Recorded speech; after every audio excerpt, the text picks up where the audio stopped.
Hey, what's up, YouTube fam? It's your boy Kamo coming back with another reaction video for you. How are you guys? I missed you. I'm really sorry for the delay on this one because this one has been, I mean, it's not one of my first requests, but it was definitely an early request. I got it from several people, so apologize for the delays.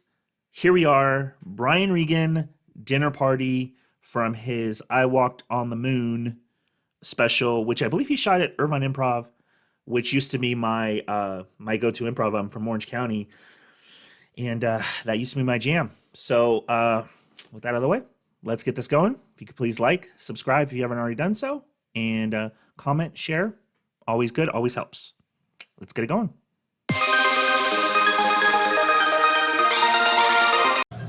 I'm actually kind of quiet off stage. A lot of people don't realize that. I was at a dinner party recently. I don't normally stop it this quick. Apologies for those of you that get annoyed with the pausing. I do this. If you've seen my videos, you know this. A lot of people assume that if you are a performer of any kind, whether you're a singer, dancer, actor, comedian, that you're like, oh, you're so confident, you're not shy, you're very outgoing, you're very social. Like, there's all these assumptions that come with it, like, all that stuff. You're an extrovert, all these things. I'm not saying, oh, that there aren't a lot of people that are like that in performance, but I did stand up for 10 years, if you didn't know, and I'm very shy. I'm definitely an introvert, which is not, a lot of people kind of feel like they're the same thing. To me, it's not. To me, it's like, if you're an introvert, you charge up when you're alone. When you're an extrovert, you charge up around other people. Like, and if you're an introvert and you're around other people actually drain you. That's kind of how I am. If I'm ever in a social setting, or even if I do a show, like if I do a show and there's like a lot of, talking to people that came and, whatever, right? Taking pictures and all that stuff.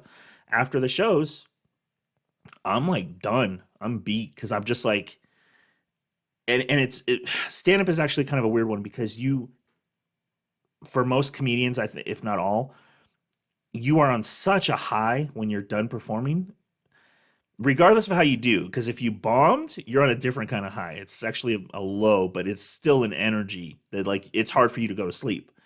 And then obviously, if you do really well, you have this energy of like, oh man, I did great.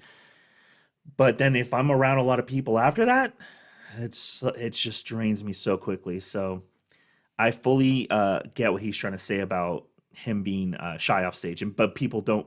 You wouldn't assume it. I understand, but I kind of feel like, especially with comedy, with actors and singers and stuff like that, I'm not so sure because I don't know a lot of those. But with comedians, because I do know a lot of comedians, I would say at least half of them are either they're socially awkward off stage, or they're very quiet, reserved, shy. It's kind of one of those things. And oftentimes which is kind of weird, it's the ones that are very expressive and outrageous, physical on stage. Those usually tend to be the ones that are very different. Like, they're very quiet and shy and reserved off stage. Whereas like the people that are more mellow and laid back or whatever on stage, usually they're basically either that same way off stage, or they're more energetic and stuff off stage. It's kind of weird. So I would imagine that he's probably very mellow and chill off stage. Bunch of people that I don't know.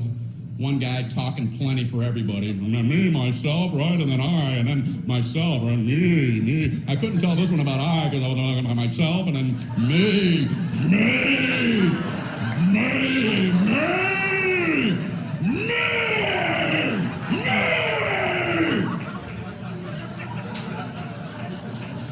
Beware the me monster. So I tried to jump in with a little story. I don't want to just sit there the whole night. Right when I'm done with my story, this guy goes, "That ain't nothing." I swear, I've been around people like that, and I used to have a joke about, not that specifically, but that just reminded me of a joke I used to tell, which was it was basically something along the lines of, like, whenever somebody starts off a sentence with, I don't mean to brag, they're about to brag. Like that's basically, it's been a long time since I told that joke, but that's basically the premise of it. It's like, I don't mean to brag. And then I was like, I think my kind of like twist on the joke, or my punch for the joke was, just once I'd love for somebody to follow up that sentence with something that wasn't a brag. Like, I don't mean to brag, but I make minimum wage. Or, what was the other one I said? Something like, oh, I don't mean to brag, ladies, but I have a below average sized penis. You're welcome. Something like that.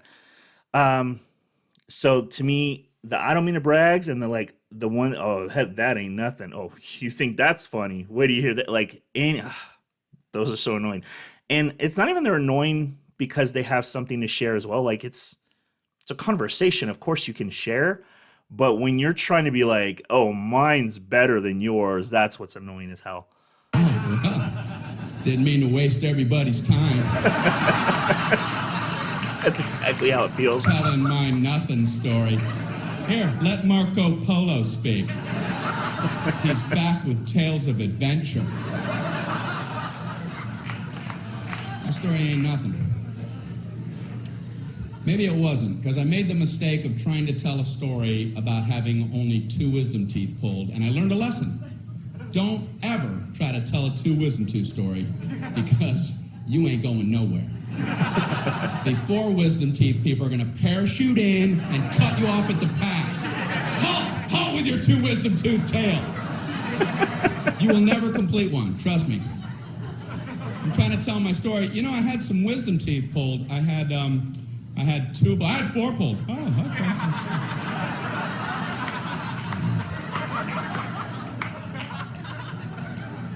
No 5, no 9. I had 9 wisdom teeth pulled. All of mine were impacted. They were all coming upside. Without risking you getting into, without risking anyone watching this getting into trouble, I doubt it unless your significant others or whatever check what you comment on, without risking anything like that.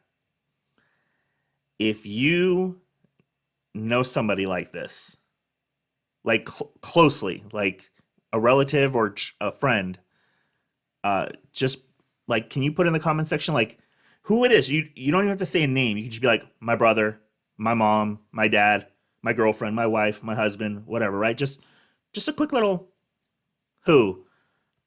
If you have anybody that you know like this in your life, not like you've met someone like this, like, because I've met people like this at, oddly enough, at like Christmas parties or something like that. But if you have someone in your life like this, just put who.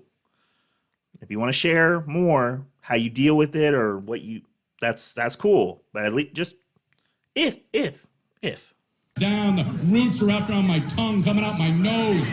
They were tusks. I was a warthog. No anesthesia. They pulled him out with pliers. I was eating corn on the cob that afternoon. Pin the blue ribbon upon his chest. By the way, I do have someone in my life like that, but I won't publicly say it. However, if you ask in the comments, maybe I'll tell you.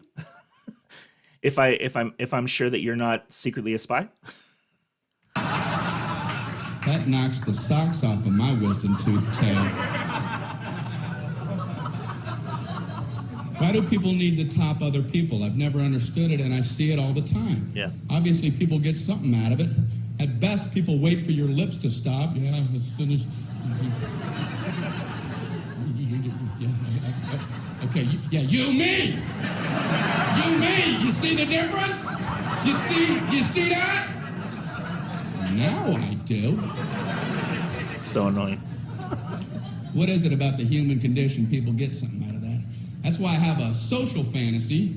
I wish I was one of the 12 astronauts who have been on our moon. Oh, okay. They must love knowing they can beat anybody's story. This must be where the name of the title, the name of the special came from. Whenever they want.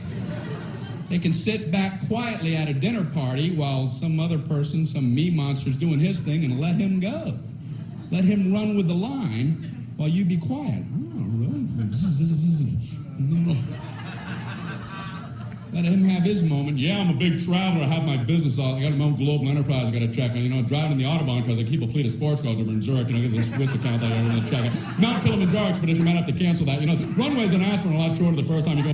I already know where he's going with this, and I am like 100% on board. Like, if that is me, if I'm someone that walked, on the moon or been on the moon, I would just, here's some rope. You want more? Here you go. Take it all. Take it all. You digging a hole? Let me help you. Let me get a shovel and help you dig that hole. Is it deep enough? You want it deeper? Keep digging. Just wait for it. Just waiting for it. I would revel in it. I would revel in it. I would be like, just waiting. I'd be a smartass when I said it too. The Pacific Rim Company, we're going to try to take that over. Global enterprise.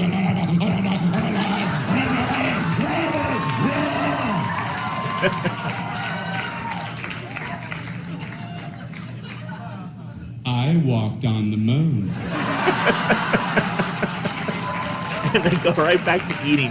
Like, anybody else? Well, you have Nobody? the floor, moonwalker. You mentioned driving on the Autobahn. That reminded me. Once I was driving in the Sea of Tranquility. In my lunar rover. And I, too, was worried about our speed till I remembered, wait, we're the only ones on the moon. And that look he gave it, that last little bite, was all worth it. So thank you so much for suggesting this. Please like this video, subscribe to the channel, and if you have other videos you'd like me to react to, comment section below. First, maybe check and see if I haven't already done them, but if you don't have time, that's fine. But I've gotten a few of those where people are requesting stuff that I've already done. So thank you so much. Until next time.